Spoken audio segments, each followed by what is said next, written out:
ಅನಿಸೈತಿವ ನೋಡಿ ಒಂದು ಕಡೆ ನೋಡ್ತಾನೆ ಕೊಡ್ತಾಳಲ್ಲ ಮತ್ತೆ ಹ್ಞೂ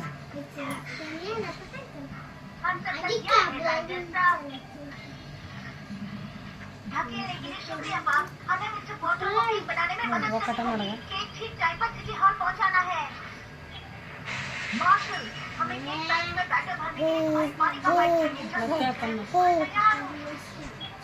हमें केक पैंस और आटे की बोरियां उठाने के लिए थोड़ा शॉवल चाहिए। हमें केक करने के लिए तुम्हारा 2 राउंड